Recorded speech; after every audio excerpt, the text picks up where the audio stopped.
Programme में आपको एक दफ़ा फिर खुशामदीद कहेंगे। ब्रेक पे जाने से पहले प्रोग्राम के पहले हिस्से में बात हो रही थी कुछ सियासी नौइयत के मामलात पर।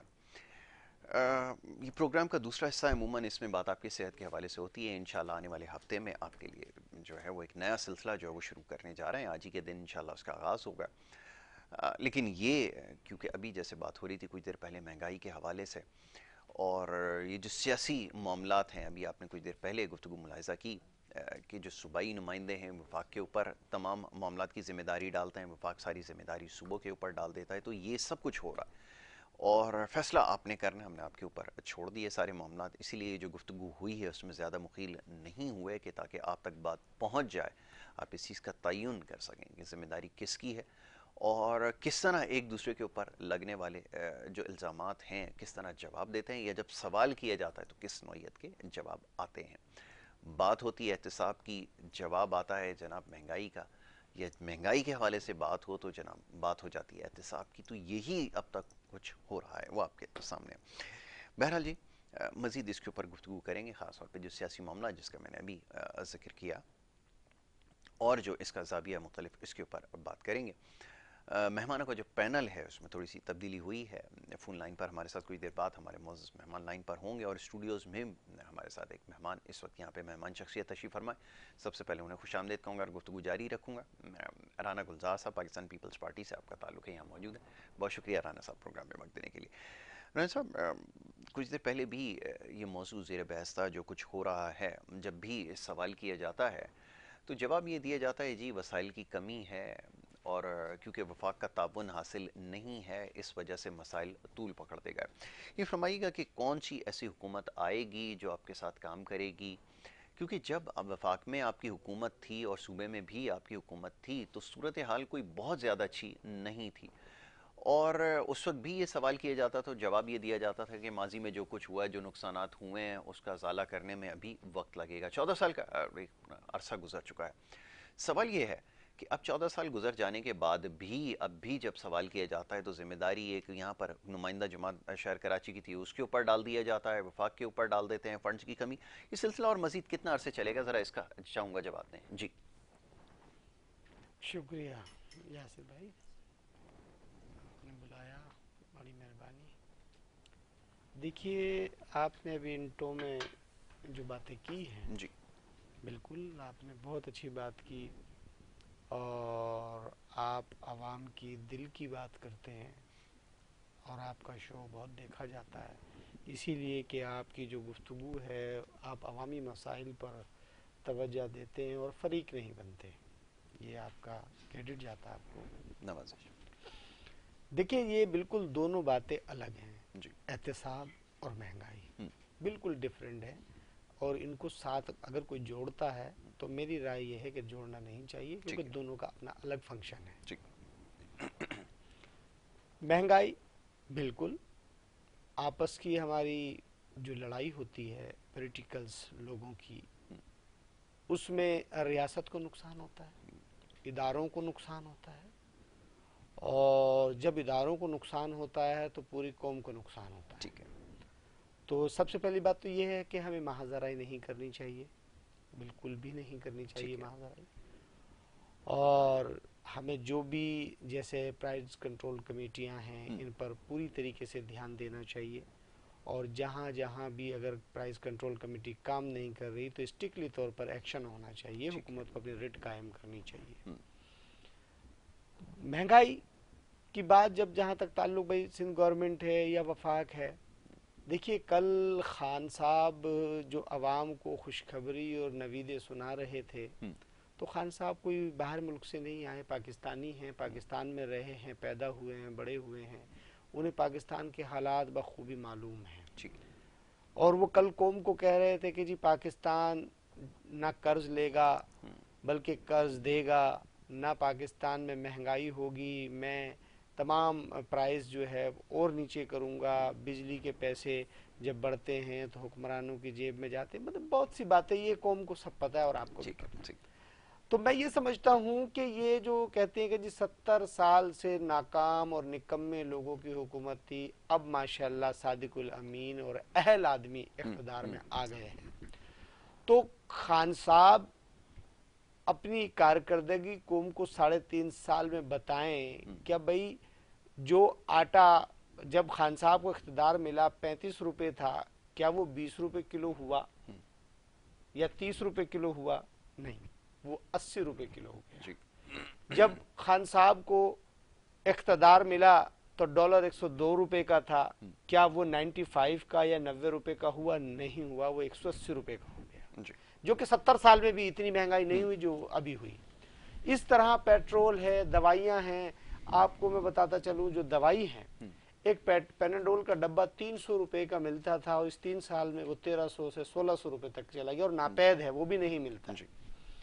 तो इसी तरह आपको सब्जी 20 रुपए किलो, 30 रुपए किलो मिलती थी, या 100 रुपए किलो से कम कोई सब्जी नहीं है। फ्रूट 200 रुपए किलो से कम कोई नहीं है। खाने का ऑयल जो 100 रुपए किलो था, लीटर था, आज 400 भी अवफ जा रहा है।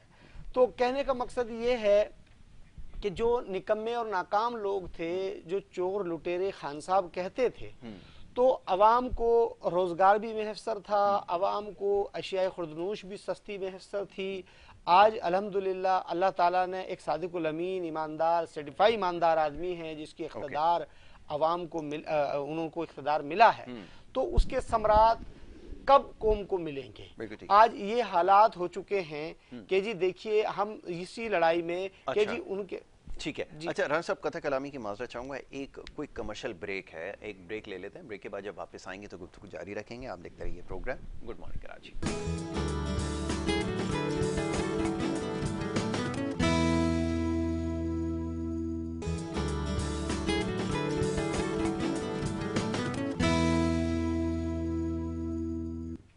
प्रोग्राम में आपको एक दफ़ा फिर खुशामदीद कहेंगे। ब्रेक पे जाने से पहले गुफ्तगू जारी थी। राना गुलजार ताज साहब यहाँ पे तशरीफ़ फरमाए। पाकिस्तान पीपल्स पार्टी से आपका ताल्लुक़ है और उन सवालों के जवाब दे रहे थे जो कुछ देर पहले उनसे पूछे गए थे, ख़ासतौर पे महंगाई के हवाले से। और ये जो बिगड़ती हुई सूरत हाल है, ख़्वाह वफाक में हो या सूबे में हो, जो कुछ भी हो, जितनी भी हुकूमतें आई हैं, कमोबेश ऐसी ही सूरत हाल का सामना रहा है। राना साहब, मैं चाहूँगा गुफ्तगू जारी रखिएगा। मैं आपसे यही बात कह रहा था कि जहाँ तक महंगाई का ताल्लुक है, जो जैसे कि खान साहब ने दावे किए कि जी हम 1 करोड़ नौकरी देंगे, हम 50 लाख घर देंगे, बिल्कुल बहुत अच्छी बात है। कौम को उन्होंने अच्छी खुशखबरी सुनाई, कौम के मफाद की बात करी, इसमें कोई वो नहीं है। हर पॉलिटिकल पार्टी अपना मंशूर बनाती है और कौम को अपना मंशूर बताती है, और इलेक्शन मंशूरों पे ही लड़े जाते हैं और वोट भी उनके मंशूर को मिलता है। ठीक है। देखिए जनाब, 1 करोड़ नौकरी का जो जवाब है, क्या किसी को इन्होंने 1 करोड़ में से 10 लाख नौकरी दी? नहीं दी, किसी को नहीं दी। इदारों के अंदर से लोगों को निकाल दिया। तकरीबन 70 से 75 लाख लोग जो हैं इदारों से निकल चुके हैं। मीडिया पर अगर आवाज़ उठाते हैं तो मीडिया पर कदगन लगा दिए गए। मीडिया का आए दिन आप देखें दफातर सील होते रहते हैं, मीडिया पे पाबंदी लगती है। क्यों लगती है भाई? आप जमहूरी आदमी हैं और तनकीद को बर्दाश्त करें। अगर कोई शख्स इनके खिलाफ बात करता है तो उसको पुलिस को इस्तेमाल करते हैं, रियासती दहशतगर्दी उनके साथ करते हैं, जो ये काबिल मजम्मत है। तो बात यह है कि बिल्कुल कोताहियाँ हमसे भी हुई हैं, ऐसी बात नहीं है कि कोताही नहीं हुई कि जी हमने 200% काम अच्छे किए और उन्होंने ख़राब किए। नहीं, हमने बहुत बुरे किए, उन्होंने अच्छे किए।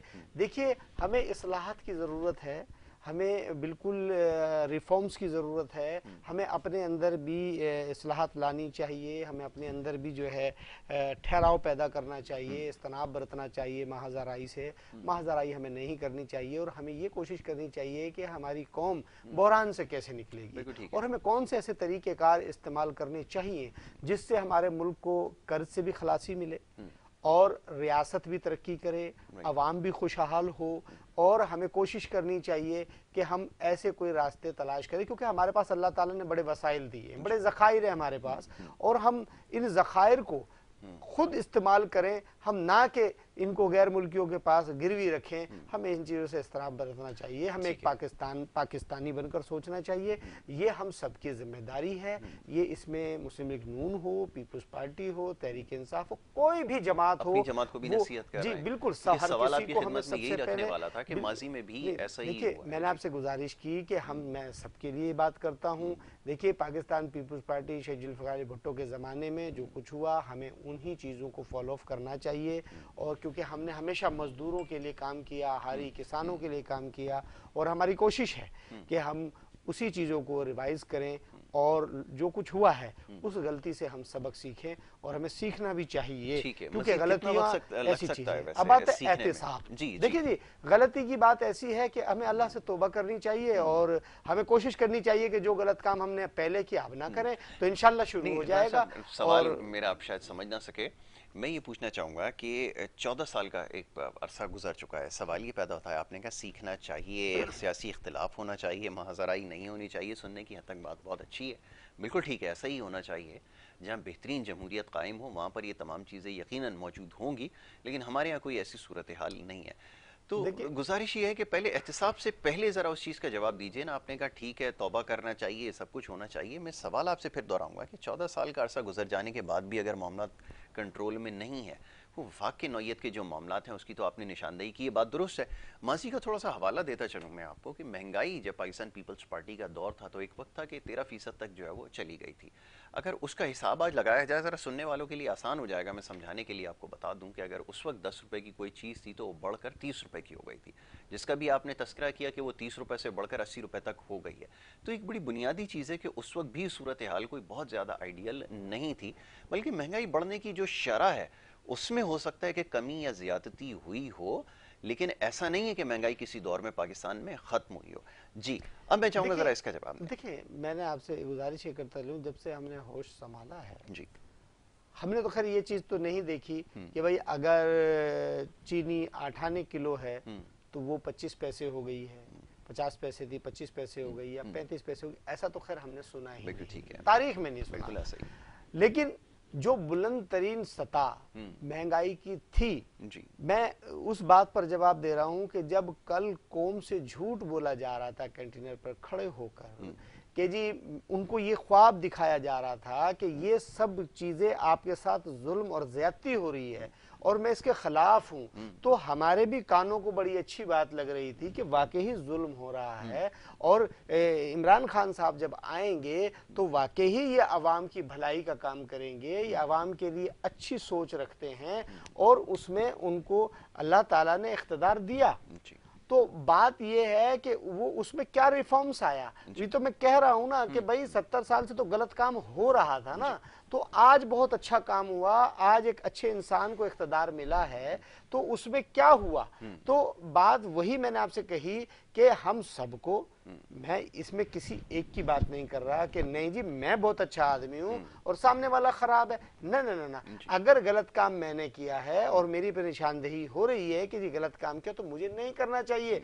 अब बात आती है सिंध गवर्नमेंट की। देखिए जी, मैं पीपल्स पार्टी का एक अदना सा कारकुन हूं, मैं सिंध गवर्नमेंट का हिस्सा नहीं हूं, पीपल्स पार्टी की गवर्नमेंट जरूर है, लेकिन जो लोग भी, जो वज़रा भी अगर बददियानती करते हैं और उन्होंने ऐसा किया है तो बिल्कुल नहीं करना चाहिए, क्योंकि उनको दुनिया में भी जवाबदेह हैं और अल्लाह के घर भी जवाबदेह हैं। क्योंकि रियासत का मकसद है रियासत की आवाम की खिदमत, जमहूरियत का मकसद है रियासत की आवाम की खिदमत और रियासत के वसाइल ईमानदारी से खर्च करना। और अगर उसके अंदर कहीं गबन होता है, चोरी करते हैं, ये काबिल मजम्मत बात है, चोरी नहीं करनी चाहिए, क्योंकि इसलिए कि वो कौमी मुजरिम है। अब बात आती एहतिसाब की। देखिए जी, गवर्नमेंट इमरान खान साहब ने हासिल ही इस बात पे की थी कि जी एहतिसाब का अमल शफाफ बनाऊंगा, मैं एहतिसाब करूंगा, जिन लोगों ने भी ज्यादतियां की हैं, कौमी खजाने को नुकसान पहुंचाया है, मैं वो रिकवर करूंगा और कौमी खजाने में वापस करूंगा। जनाबे वाला आपको इख्तिदार मिला, आपने सबको महज एक पलड़े में रख दिया कि भाई ये भी चोर है, वो भी चोर है, ये भी चोर है। भाई जब आपने साबित नहीं हुआ तो पहली बात तो यह है कि आपको किसी की किरदार कुशी करने का हक नहीं है। ठीक है जी। और जब साबित हो जाता है तो फिर उस पर रहम खाने की जरूरत नहीं है, क्योंकि इसलिए कि ये कौमी खजाना लूटा कैसे, क्यों लूटा, तो तो ये सारी चीजें सबसे पहले आपको अकॉस द बोर्ड एहतसाब करना होगा। आपको उस मनसब पर बिठा दिया गया है तो आपको सबसे पहले जो आपके बाएं और दाएं जो डाकुओं की फौज है इनको खत्म करना होगा। और जब आप एहतसाब का अमल शुरू करेंगे तो मैं ये समझता हूं कि गिरफ्तार न किया जाए किसी को भी। सबसे पहले उनकी इन्वेस्टिगेशन होनी चाहिए, उन पर पाबंदी होनी चाहिए कि वो मुल्क से बाहर नहीं जाएं, वो इसी मुल्क में रहेंगे और उनको आजादी से घूमने फिरने दिया जाए और उनकी तहकीकात होनी चाहिए अक्रॉस द बोर्ड। जब तहकीकात होगी तो अगर पार्लियामान के अंदर वो आदमी है तो उसकी तमाम रिपोर्ट्स जो हैं स्पीकर को दी जाए, चाहे सूबाई हो चाहे कौमी हो, कि जी आपका ये मेंबर है, इसके खिलाफ ये तहकीकात इतने अरसे हुई और इसमें ये खराबी निकली, ये अच्छाई निकली, लिहाजा हम आपके मेंबर को अरेस्ट करेंगे, ये साबित हो चुका है। और अगर कोई शख्स पार्लियामानी का मेंबर नहीं है, वो बिजनेसमैन है या आम पॉलिटिकल आदमी है, तो बिल्कुल उसकी तहकीकात होनी चाहिए। फिर उसके बाद उसको बुलाया जाए, उसको बताया जाए कि देखे जी ये आपके साथ ये चीज हो चुकी है, आपने ये सारा रिकॉर्ड मौजूद है और अब आपको हम गिरफ्तार बहुत खूब, क्या तो इसका बेहतरीन तरीकेकार है। इसमें हम इमरान खान साहब को भी, हम अक्सर हमारे मीडिया के चैनल के लोग भी कहते हैं कि जी वो चोर है, ये चोर है। हाँ, मैं ये समझता हूँ ये नहीं करना चाहिए, ये किरदार कुशी नहीं करनी चाहिए। बात ये कि जब साबित ही नहीं हुआ कि जी फला आदमी चोर है, आप कैसे कह रहे हैं कि चोर है? अगर इसमें देखें बहुत से लोग हैं। राना साहब बात बहुत सारी हो जाएंगी, एक एक का जवाब लेना जरूरी है। जरा ये कानून साजी क्या बाहर से कोई आकर करने वाला है? क्योंकि जब पीपल्स पार्टी के पास हुकूमत थी तब तो ऐसा हुआ नहीं और आगे भी ऐसा कोई इरादा किसी हुकूमत का नजर आता नहीं है। बहरहाल इसका जवाब अभी लेंगे, एक ब्रेक की तरफ जाना होगा, ब्रेक से वापस आ रहे हैं, गुफ्तगू जारी रखेंगे, देखते रहे हमारा प्रोग्राम।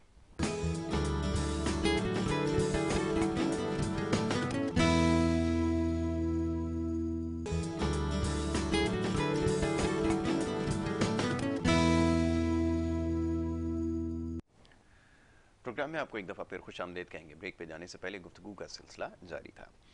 बात हो रही थी कुछ सियासी मामलात के हवाले से और मईशत के हवाले से। जब भी बात होती है तो एक दूसरे के ऊपर जब इल्ज़ामात लगाए जाते हैं तो ये बात हमेशा सर फहरिस्त होती है कि मौशी हवाले से कोई ख़ास तरक्की नहीं हो सकी या महंगाई जो है उसमें गैर मामूली इजाफा हुआ, जिसकी वजह से हुकूमतें हर दौर में तनकीद का निशाना बनती रही हैं। बहरहाल इस मामले के ऊपर गुफ्तगू करेंगे।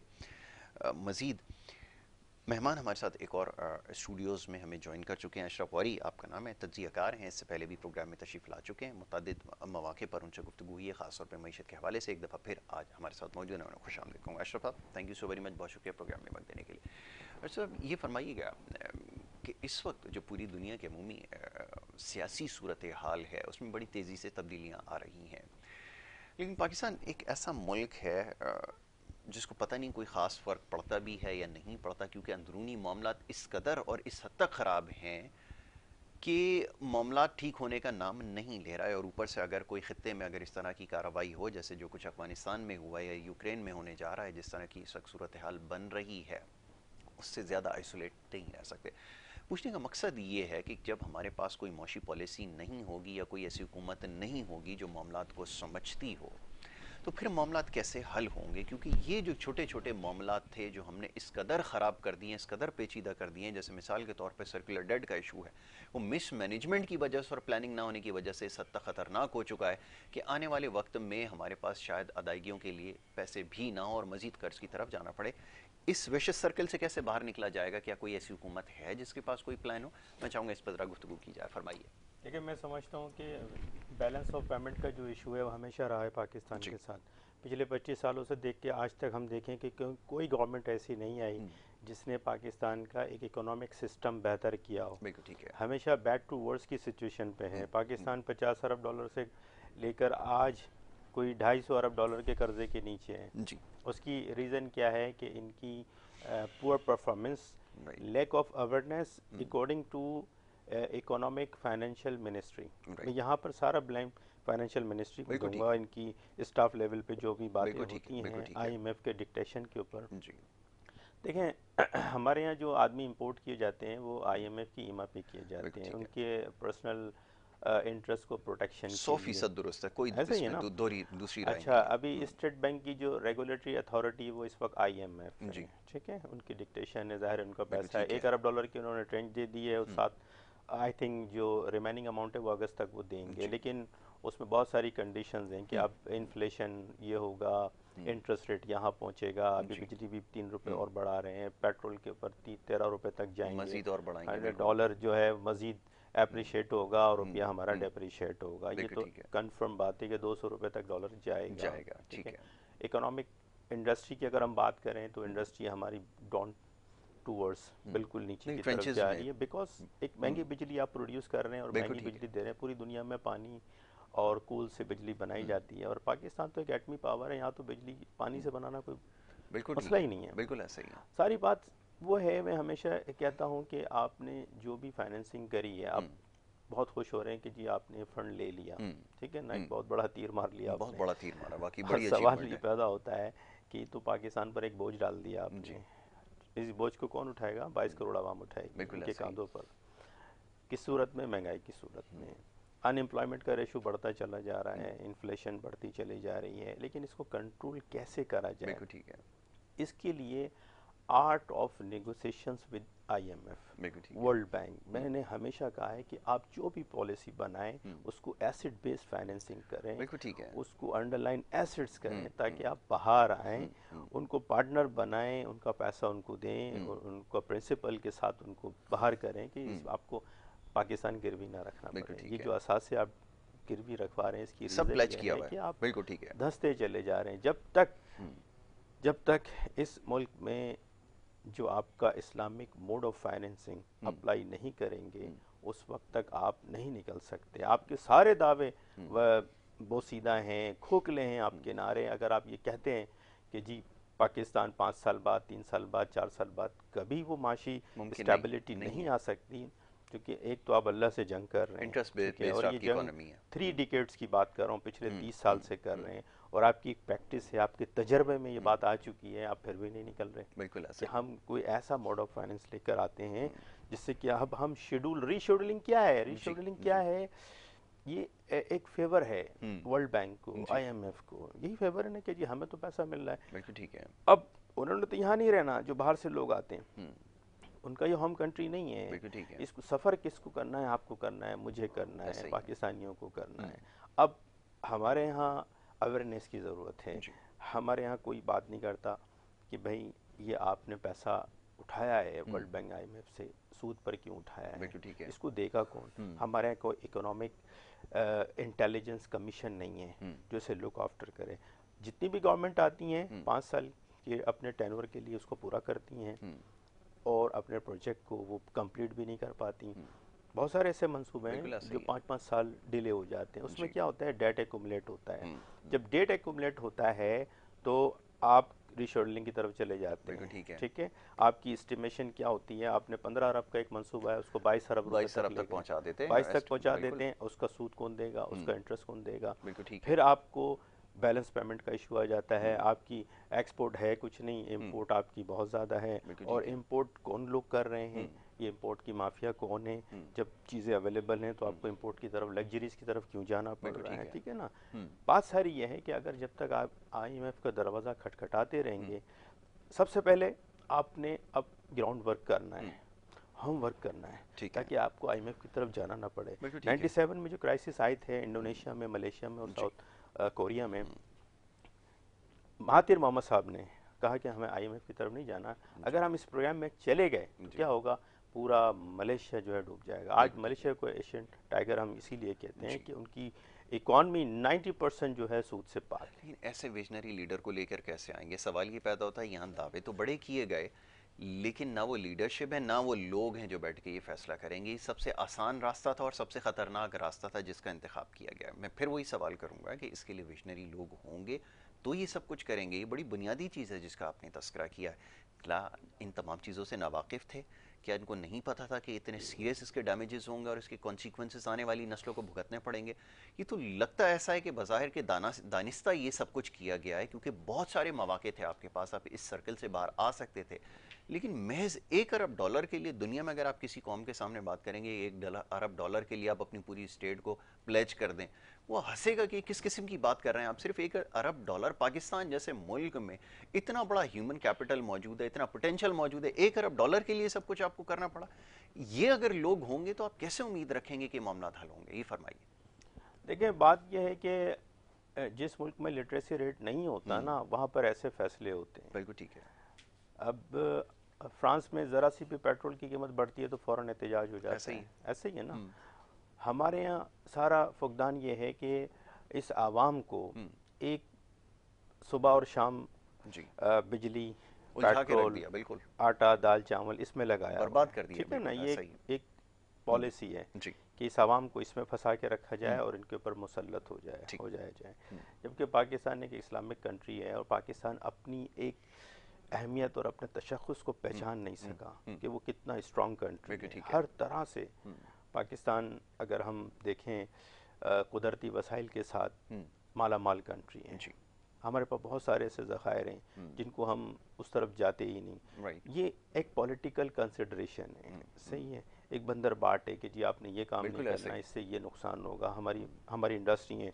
जब पॉलिटिशियन इंडस्ट्रियल पॉलिटिशियन में जो बनते हैं तो वो अपनी इंडस्ट्री को फ़रोग देते हैं। उनका अब कॉमन इंटरेस्ट और एक नेशनल इंटरेस्ट जो है वो ख़त्म हो जाता है, ठीक है। वो एक गैर जानिबदाराना सलाहियत भी खो बैठते हैं कि माजी में आप देखें, बिजली की मैं बात कर रहा हूँ, बिजली पर सियासत कि कहाँ से, फिर चीनी पे सियासत। जो इंडस्ट्रियलिस्ट पॉलिटिशियन बनेगा तो डेफिनेटली अपनी इंडस्ट्री को प्रोटेक्ट करेगा, बिल्कुल ऐसा इसी तरह करेगा ना, उसको इस बात से गर्ज नहीं है। अब आप मुझे बताएं कि मेडिसिन जो है पूरी दुनिया के अंदर फ्री भी होती है, यहाँ पर मेडिसिन पे GST आपने लगा दी। अलमिया ये है कि आप ये इस मुल्क को और इस आवाम को कहाँ ले जा रहे हैं। इस मुल्क को आप नाइजीरिया बनाना चाहते हैं, सोमालिया बनाना चाहते हैं। नाइजीरिया, सोमालिया भी बना दें तो मेरे ख्याल में इस वक्त हमसे आगे ही हैं। हमसे आगे ही है ना। तो अब हम इस वक्त हमें देखें, मैं आपको बताऊं जी, मैं ये बात बड़े चैलेंज से कह सकता हूँ, अफगानिस्तान के अगर $3.5 अरब अगर बाइडन मैनेजमेंट रिलीज कर देती है जी, वो हमसे इकोनॉमिक पोजीशन में बहुत आगे होगा। ठीक है। रीज़न क्या है? एक तो वो मकरूज नहीं है किसी कंट्री का, दूसरा उसकी मईशत सूद पर बेस नहीं करती है, राइट। $3.5 अरब जबकि उनका ऑलमोस्ट $10 अरब हैं, जिसमें से उनकी अदालत में मुनसर है कि वो बाकी फंड हो सकता है रिलीज़ कर दें, और $2 अरब उनके स्विस, जर्मनी और यूएई कंट्री के पास हैं, वो भी रिलीज़ कर देंगे। तो वो इकोनॉमिकली बहुत स्टेबल हो जाएगा और ये हमारे लिए एक एग्जाम्पल होगी। बांग्लादेश को हमारे सामने है और अफगानिस्तान की मिसाल हमारे सामने है। हमारे यहाँ क्या है कि एक विजनरी जो लोग हैं, वो विजनरी लोग कौन है? वो सिर्फ और सिर्फ इंटरेस्ट और कंपाउंड इंटरेस्ट, उनका ये ईमान है।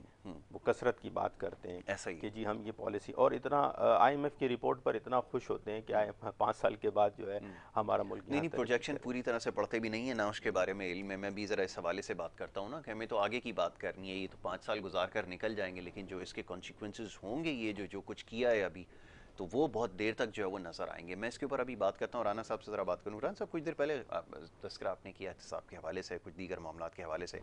आपने कहा ये भी होना चाहिए, लोग भी ईमानदार होने चाहिए, बसों को भी अड्डों के ऊपर खड़ा होना चाहिए, ये सब कुछ होना तो चाहिए। लेकिन मेरा सवाल ये है कि ये क्या किसी ने बाहर से आकर करना है? क्योंकि जब भी कोई भी हुकूमत आई हुई, यही हुकूमत नहीं, इससे पहले भी जितनी हुकूमतें रही हैं, एक दूसरे के ऊपर केसेस भी बनाते रहे, इल्ज़ामात भी लगाते रहे, और कमोबेश यही तर्ज सियासत था। तो तब्दीली तो किसी दौर में थी नहीं, ना कभी किसी को उम्मीद थी, ना और आगे कोई उम्मीद बाकी रह गई है। फरमाइए कि जो बाकी मानदा चीज़ों की आपने निशानदेही की, एग्जीक्यूट कौन करेगा? अगर सिंध के अंदर रहते हुए हुकूमत आज भी अगर ये कहे 14 साल के बाद कि मेरे पास इख्तियारात नहीं है, यानी सूबाई हुकूमत भी अब ये बात करती है कि मेरे पास नाले साफ़ करने के इख्तियारात नहीं है, फलाना चीज़ के इख्तियारात नहीं है, वो किसी और के पास है, तो मामला कैसे हल होंगे? ये ज़रा फरमाइएगा जी। देखिए, मैंने जो आपसे बात की है, मैंने तो आपसे पूरी ये बात की है कि करना इन्हीं लोगों को है। इन्हीं से मुराद आपकी कौन है? तमाम लोग जो वफाक में बैठे हैं, सूबे में बैठे हैं, मैं सबकी बात कर रहा हूँ, किसी एक की नहीं। करना इन्हीं के अरबाब इख्तियार हैं ये, ठीक है, और इन्हीं को करना है और करना पड़ेगा, ठीक है। नहीं करेंगे तो कौम को भी नुकसान है। इनको नुकसान होता है या नहीं होता ये तो नहीं पता, क्योंकि जाहिर है मुल्क से बाहर भी बहुत से लोग रहते हैं, वो पाकिस्तान तो हुक्मरानी करने आते हैं, फिर उसके बाद चले जाते हैं। तो जो मुल्क में रहते हैं, मैं समझता हूँ इनको करना पड़ेगा और करना चाहिए। एहतसाब, देखिए एहतसाब के नारे तो सब लगा रहे हैं, एहतसाब का अमल करना चाहिए कि जो लोग एहतसाब के नाम पर इख्तिदार में आए हैं, ठीक है, अब वो क्यों नहीं कर रहे? ये वो कौम को जवाबदेह हैं। जी। वो अभी भी यही अल्फाज कह रहे हैं कि मैं पकड़ूंगा नहीं, मैं छोड़ूंगा नहीं। तो लफाजी गुफ्तगू से काम नहीं लेना चाहिए, काम होना चाहिए, और उसमें कोई भी शोर करे, शोर करने तो उनका हक है। आप कौम को बताएं ना कि जनाब देखिए इतने साल ये तहकीकात हुई, इस पर इतना पैसा खर्च हुआ और ये इसमें रिजल्ट आया, ये इसकी कोताही थी, ये खामी थी, यहाँ से नुकसान हुआ। अब हम इनसे कहते हैं कि ये पैसा आप जमा कराएं, नहीं तो सरकार आपसे लेगी। उसमें इंडस्ट्रियल हो, पॉलिटिकल हो, समाजी हो, कोई भी हो, एवन मीडिया पर्सन हो, कोई भी शख्स हो, एहतसाब, और वो लोग भी हों जो एहतसाब कर रहे हैं, क्योंकि वो भी इससे मुबर्रा नहीं है, तो उनका भी एहतसाब होना चाहिए। तो बात ये है कि ये जिम्मेदारी तो उन पर होती है जिन्होंने ये नारा लगाया। ठीक है। अब बात आती है, कहते जी पीपुल्स पार्टी या मुस्लिम लीग वाले या ये सारे, भाई आप ही तो कह रहे हैं ये सारे गलत हैं, तो अब इनको गलत साबित कौन करेगा? खाली जबानी बात तो नहीं। तहकीकात के नाम पर जो कमेटियां बनी हैं, जो करोड़ों रुपए का कौमी खजाने को नुकसान हुआ है, उसका जिम्मेदार कौन है? जो उसमें करप्शन हुई है उसका जिम्मेदार कौन है? फिर पिछले चेयरमैन नेब जो हैं, वो जावेद इकबाल साहब, उन्होंने एक स्टेटमेंट आया कि जी मैंने 800 अरब रुपए और 80 करोड़ कुछ रुपए जो है मैंने जमा करवाए। बिल्कुल ठीक है। जब नेब के अकाउंटेंट का स्टेटमेंट आया कि जी मेरे पास तो जमा ही 600 अरब हुए हैं, तो 200 अरब 80 करोड़ रुपए जो थे वो कहाँ गए? बिल्कुल ठीक है। आप देखिए, जब ये सिचुएशन होगी तो आप मुझे बताइए, जो आप कौम से, इसका मतलब ये है कि वजीर आजम साहब आपने कौम के साथ झूठ बोला, आपने अच्छा अमल नहीं है। मैं यही फिर कहता हूँ, हुकूमत सिंध हो, हुकूमत पंजाब हो, बलूचिस्तान हो, खैबर पख्तूनख्वा हो, वफाक हो, इवन कोई भी हो, देखिए एहतसाब के अमल को शफाफ होना चाहिए, इस पे कदगन नहीं लगाना चाहिए। वज़ीर आज़म को चाहिए कि मीडिया पर कदगन ना लगाएं, वो जमहूरी इदारों को जमहूरी तरीके से फॉलो करे होने दें। खत्म हो गया बिल्कुल।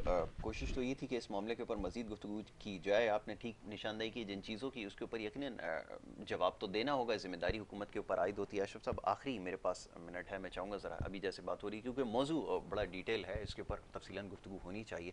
आखिर में क्या सवाल ये है कि ये जो मौजूदा निज़ाम है, मुख्तसरन ये बताइएगा, क्या इसमें रहते हुए आप समझते हैं कि ये जो इकनॉमिक प्रॉस्पेरिटी की बात होती है आ सकती? सर देखें, दो वजूहत हैं जिनकी वजह से पाकिस्तान को शदीद नुकसान हो रहा है। एक करप्शन है और दूसरा सूदी सिस्टम है। ठीक है, एक तरफ से IMF और वर्ल्ड बैंक इस मुल्क को नुकसान पहुंचा रहे हैं, और दूसरा पाकिस्तान के इंटरनल इश्यूज हैं। जैसा कि अभी राना साहब ने कहा कि 800 अरब रुपए की एक रिपोर्ट पेश होती है, और जब रियलिटी में जाते हैं हिसाब मांगते तो कुछ भी नहीं, 200 अरब कहाँ गए, इसका भी एहतसाब है। जो लोग एहतसाब कर रहे हैं उनका कौन एहतसाब करेगा? ट्रांसपेरेंसी की बात है यहाँ पर। आने वाला वक्त बहुत गंभीर है वर्ल्ड वाइड इकोनॉमिक सिचुएशन के हिसाब से। यहाँ यूक्रेन और रशिया का एक डिस्प्यूट खड़ा होने जा रहा है, और अगरचे रशिया नहीं चाहता इस जंग को, चूँकि यूरोप की बहुत बड़ी मार्केट है क्रूड ऑयल की, वो उसके हाथ से निकल जाएगी, और 600 बिलियन डॉलर के उसके फॉरेन रिजर्व्स हैं वो ख़त्म हो जाएंगे। क्योंकि अभी रिसेंटली हालिया वो 2 जंगों से फारिग हुए हैं, सीरिया से, और 2014 में जो क्रीमिया में यूक्रेन के कुछ लोग एज स्टेट्स को उन्होंने ओन किया है। इस पर अमेरिका की एक्चुअली देखिए, मैं आपको बताऊं, उनकी इकॉनमी वॉर बेस्ड है। ठीक है, उनकी इकॉनमी वॉर बेस्ड है। पूरी दुनिया में एजिटेशन होगी तो अमेरिका की दुकान चलेगी, और अमेरिका की दुकान मैं कहता हूं IMF और वर्ल्ड बैंक है।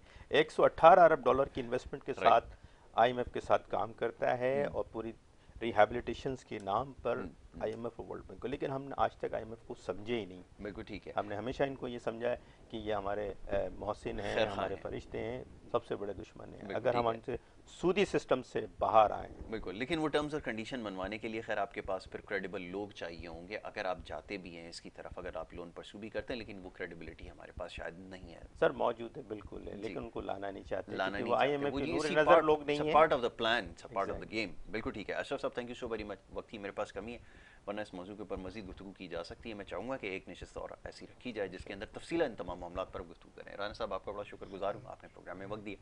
ये हमारे प्रोग्राम का दूसरा हिस्सा था। अमूमन हम बात करते हैं सेहत के हवाले से, लेकिन क्योंकि मामला ऐसे थे जिसके ऊपर बात करनी ज़रूरी थी, मईशत के हवाले से ख़ास तौर पे, तो ये आज हमने कोशिश की प्रोग्राम में इसके ऊपर बात की जाए। वक्त क्योंकि यहाँ पर ख़त्म हो गया, तो कोशिश होगी इंशाल्लाह आने वाले प्रोग्राम में मज़ीद इस हवाले से गुफ्तगू की जाए। अपना बहुत ख्याल रखिएगा। मोहम्मद यासर को और हमारी टीम को दीजिए इजाज़त। अल्लाह ने